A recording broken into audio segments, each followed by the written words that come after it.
किशानन्दमान दवने वसन्तम् आनन्दकन्दम् रतपापवृन्दम्। रावण और जटायु के बीच युद्ध हुआ था। तो जटायु का जो शरीर था वह इसी पर्वत के नीचे इसी जगह पर गिरा था। डमरू वाले बाबा आपको आना होगा, डमरू वाले बाबा आपको आना होगा, डम डम डमरू बजाना होगा। नमस्कार, मैं हूं अवधेश और आप देख रहे हैं KR न्यूज। जैसा कि आप पीछे देख रहे होंगे, एक बहुत बड़ा पहाड़ दिख रहा होगा, बहुत बड़ा चोटी दिख रही होगी। ये वही चोटी है जहां पे जटायु, जो रामायण में आप लोग सुने होंगे, जटायु का वास होता था। यहाँ पे उनका रहना होता था। और ये वही जगह है जहां पे अभी मैं मौजूद हूँ, जहां पे रावण जो लेके मां सीता को वनवास से भाग रहा था अपने लंका की ओर। तो जटायु से जो लड़ाई हुआ था, जिस समय रावण ने जटायु के पंख को काट दिया था, ये वही जगह है। यहीं पे रावण और जटायु के बीच युद्ध हुआ था और फिर रावण ने जटायु का पंख काट दिया था। भटकते भटकते भगवान श्री राम इसी जगह पे आए थे और जटायु से यहीं पे भगवान श्री राम की मुलाकात हुई थी। जटायु का दाह संस्कार भगवान श्री राम किए थे और उसके बाद भोलेनाथ भगवान शिव का स्थापना यहाँ पे किए थे एवं उनका पूजा अर्चना किए थे। मैं वो शिवलिंग भी दिखाऊंगा, उस महादेव को भी दिखाऊंगा जिसको भगवान श्री राम ने स्थापित किए थे। साक्षात भगवान श्री राम उसमें चंदन किए थे, तिलक लगाए थे। वो शिवलिंग भी मैं आपको दिखाऊंगा। तो सबसे पहले मैं बता दूं कि ये वही चोटी है, ये वही पहाड़ है जिसपे जटायु का वास होता था, जटायु का रहना होता था। अब मैं आपको लेकर चलूंगा उस शिवलिंग के पास, जिस शिवलिंग की स्थापना भगवान श्री राम ने किया था। यहाँ पे देख रहे होंगे बहुत सारी छोटी छोटी तस्वीरें लगाई गई है। कहीं पे देख रहे होंगे भगवान श्री राम है, माँ सीता है और जटायु भी है। यहाँ पे महादेव को देख रहे होंगे आप। यहाँ लिखा है श्री राम शिवलिंग के पूरब साक्ष रूप में रघुकुल तिलक देते हुए। वो मैं शिवलिंग आपको दिखाऊंगा जहाँ पे भगवान श्री राम तिलक कर रहे हैं शिवलिंग में। ये गिद्धेश्वर स्थान है जो जमुई के पास पड़ता है। तो मैं आपको यहाँ की पूरी जानकारी देने का प्रयास करूंगा और अभी मैं आपको लेकर चलूंगा उस महादेव के पास, शिव के पास, जिनकी स्थापना भगवान श्री राम ने किया था। मैं उस जगह पे ले चलूंगा आपको। मेरे प्यारे साथियों, ये वही जगह है, ये वही मंदिर है जिस मंदिर में वो शिवलिंग विराजमान है, वो शिव विराजमान है जिनका स्थापना भगवान श्री राम ने किया था। यहाँ पे पुजारी जी हैं जो यहाँ पे रहते हैं, इनसे जानेंगे यहाँ की विशेषता। कुछ आप जानकारी इसके बारे में दे सकते हैं? बैठ जाइए। ये मनोकामना शिवलिंग है। यहाँ पर जो भी मनोकामना लेके आते हैं उनका मनोकामना पूर्ण होता है। ये ऐसा कहा जाता है कि ये जो शिव है इनका स्थापना भगवान श्री राम ने किया था। जी, इनका स्थापना श्री रामचंद्र जी किए थे। और जटायु जी से जब युद्ध हुआ था रावण और जटायु जी का, तो उनका वध कर दिए थे रावण।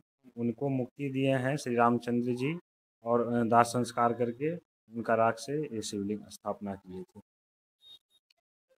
ये वही शिवलिंग है, मैं पहले भी बताया। जब जटायु से युद्ध हुआ था रावण का, और रावण ने अपने तलवार से जटायु को काट दिया था, तड़प रहे थे जटायु, तभी भगवान श्री राम का आना हुआ और वो फिर भगवान श्री राम जटायु का दाह संस्कार करते हैं, उनको मुक्ति प्रदान करते हैं और फिर भोलेनाथ की स्थापना करते हैं। यहाँ पे देख रहे होंगे आप, मैं सम्मानित छायाकार से निवेदन करूंगा थोड़ा सा कैमरे में आप नजदीक से लें। ये जो आप देख रहे हैं ये रघुकुल तिलक है जो भगवान श्री राम ने खुद से किया था। बहुत ही भव्य जगह है, बहुत ही भव्य जगह। ये इसका पूरा पता आप बता सकते हैं? इसका पूरा पता, ये गिद्धेश्वर स्थान तो जान रहे हैं, लेकिन ये कहाँ पड़ता है और लोग कैसे यहाँ पे आ पाए? जमुई जिला के खैरा प्रखंड में पड़ता है और पंचायत हरनी है। ये हरनी पंचायत में पड़ता है। खैरा प्रखंड है ये। हाँ जी। मैं निश्चित रूप से निवेदन करूंगा वैसे साथियों से जो अभी तक ऐसे पावन जगह पे नहीं आए हैं। बहुत बड़ी विशेषता है इस जगह की, और ये जगह गिद्धेश्वर स्थान के नाम से जाना जाता है, जो कि जमुई जिले में स्थित है। बिहार राज्य के जमुई जिले में स्थित है। जमुई जिले में एक खैरा प्रखंड है और उसी खैरा प्रखंड में ये भव्य जगह स्थित है। तो मैं निश्चित रूप से निवेदन करूंगा जिनकी आस्था भक्ति ईश्वर के प्रति होती है, ऐसे पावन जगह पे आए। और बहुत बड़ी कहानी है भगवान श्री राम से जुड़ा हुआ, जो सब लोग रामायण निश्चित रूप से सब लोग देखे होंगे, और उसमें ऐसा देखने को मिलता है कि भगवान श्री राम जब वनवास आए थे और माँ सीता को लेकर जब रावण जा रहे थे, तो उसी दौरान जटायु से युद्ध हुआ था रावण का, और फिर भगवान श्री राम यहाँ पे आके भगवान शिव का शिवलिंग भी स्थापना किए और जटायु का दाह संस्कार भी किए। तो ये वही जगह है। मैं निश्चित रूप से निवेदन करूंगा कि ऐसे पावन जगह पे निश्चित रूप से आए। तो मेरे प्यारे साथियों, मैं आपको बताया इस जगह के बारे में, गिद्धेश्वर स्थान जो कि जमुई जिले में स्थित है। इस पहाड़ के बारे में भी बताया। हमारे साथ यहाँ पे एक पुजारी जी हैं, इनसे भी जानेंगे यहाँ की क्या विशेषता है। क्या नाम हुआ आपका? मेरा नाम गणेश कुमार पांडे हुआ। वैसे लोग सिंगर गणेश बाबा के नाम से जानते हैं। आप सिंगर भी हैं? हाँ, कभी-कभार गा लेते हैं। अरे वाह! क्या बात है, क्या बात है। मैं वो भी सुनूँगा आपसे। कितने दिन से यहाँ पे रहते हैं? मैं यहाँ लगभग आज 15-17 साल से हूँ। अच्छा। यहाँ के बारे में क्या जानते हैं आप? यहाँ की बहुत सी विशेषताएँ हैं। यहाँ की बहुत सी कहानियाँ हैं। ऐसी-ऐसी अद्भुत कहानियाँ हैं, जिनके विषय में बहुत कम लोग जानते हैं, और जहाँ तक इनका प्रचार-प्रसारण हुआ है, वहाँ से लोग आते हैं, और जो भी अपनी मनोकामनाओं को लेकर के यहाँ आते हैं, उनकी मनोकामना यहाँ पूर्ण होती है। जी। यहाँ की यहाँ का सबसे भव्य कहानी जो एक रामायण से है, जो कि माता सीता का हरण हो रहा था। जटायु और रावण के बीच युद्ध हुआ था। तो रावण और जटायु के बीच युद्ध हुआ था, तो जटायु का जो शरीर था, वह इसी पर्वत के नीचे, इसी जगह पर गिरा था। भगवान रामचंद्र जी माता सीता को खोजते हुए आए, यहाँ पर आए, जटायु से मिले। जटायु को मूर्छित रूप में देखे, तो जटायु से निवेदन किए कि आप बोलिए तो हम आपको फिर पूर्णतः जीवित कर जी, देते हैं। तो जटायु महाराज रामचंद्र जी से बोलते हैं कि भगवान वो बहुत सौभाग्यशाली होते हैं जिनका दाह संस्कार स्वयं भगवान करते हैं। बिल्कुल, बिल्कुल। आप मेरा अंतिम संस्कार कर दीजिए। और रावण आपकी पत्नी को हर के ले जा रहा था। तो भगवान रामचंद्र जी उनका अंतिम संस्कार किए, और यही नदी है किउल नदी, यहाँ से बालू ला करके शिवलिंग बनाए। शिवलिंग बना करके यहाँ पूजा अर्चना किए, जो कि अभी भी रघुकुल तिलक जो कि आप लोग देखे जो लगा हुआ है, पूजा अर्चना किए। उसके पश्चात फिर यहाँ से लंका की ओर प्रस्थान किए थे। ये सबसे बड़ी विशेषताएँ बिल्कुल, हैं। और बहुत वो लोग ऐसे आए जिनको पुत्र की प्राप्ति नहीं हो रही थी, पुत्र नहीं हो रही थी। वो यहाँ पर आके धरपरणा में थे। बहुत दिन यहाँ विलिप्त किए, भगवान के शरण में रहे, जी, जिनसे फिर उन्हें पुत्र की भी प्राप्ति हुई, और बहुत सारी मनोकामनाएँ यहाँ जी, जी। पूर्ण हुई। बहुत मनोकामनाएँ पूर्ण हुई यहाँ। बहुत-बहुत शुक्रिया, आप बहुत बड़ी जानकारी दिए। सबसे पहले अब मैं आपसे एक चीज़ जानना चाहूँगा कि ये सिंगर आपके पीछे क्यों लगा हुआ है? हमारे घर में सभी कलाकार हैं। अच्छा। हमारे दादाजी श्री नथुनी पांडे, हुँ, जो कि हमारे जमुई ज़िले के जाने-माने कलाकार हैं। अगर आप कलाकार के दृष्टिकोण से अगर छाँटिएगा, या फिर एक से एक हुँ, जो कि टॉप कलाकार हैं, और ख़ास करके पांडे परिवार में, ब्राह्मण में, या फिर अदर कास्ट के भी जो कलाकार हैं, जो कि पुराने समय में मंच पर गाते थे, उनसे अगर आज भी आप नथुनी बाबा के बारे में पूछिएगा, जो क्या कि बात हमारे दादाजी हैं, है! जो कि उनके विषय में आज भी पूछिएगा, तो हमारे दादाजी का बड़प्पन आपको उनके पास जी। मिलेगा। तो पांडे जी, मैं निवेदन करूँगा आपसे, आप बस 2 लाइन गुनगुनाएँ। हमारे बहुत सारे दर्शक सिंगर नाम जान के थोड़ा-सा इच्छुक ज़रूर होंगे कि आप 2 लाइन गुनगुनाएँ।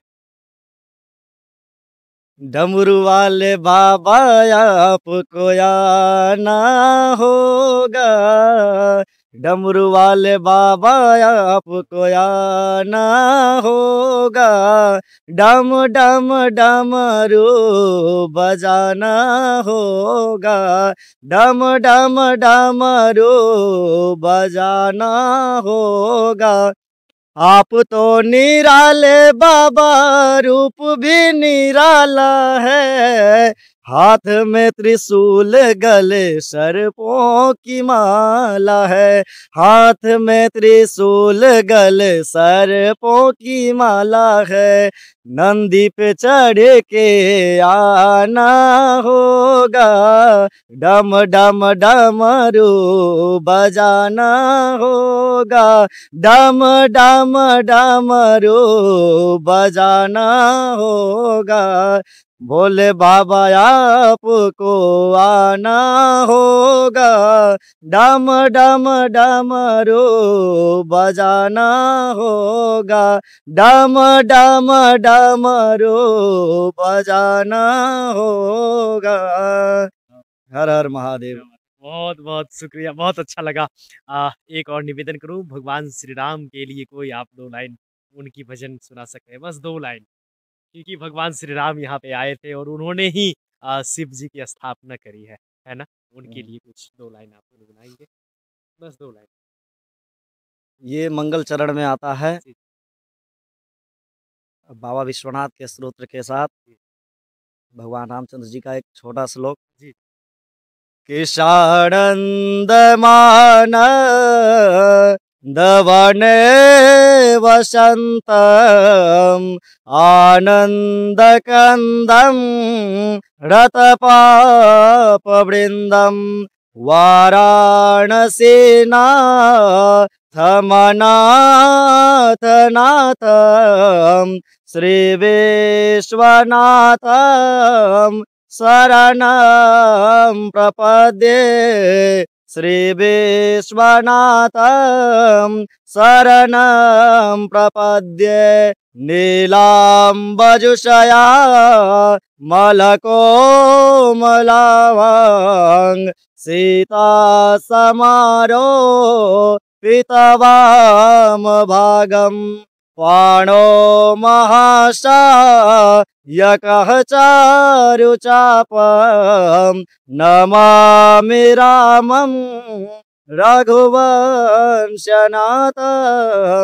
नमामि रामं रघुवंशनाथं। जय श्री राम, जय श्री राम। बहुत बहुत धन्यवाद आपका, बहुत बहुत। तो आज के लिए बस इतना ही, फिर मिलते हैं एक ऐसे सुंदर अवसर के साथ, एक ऐसे सुंदर माहौल के साथ। तब तक के लिए श्री राधे।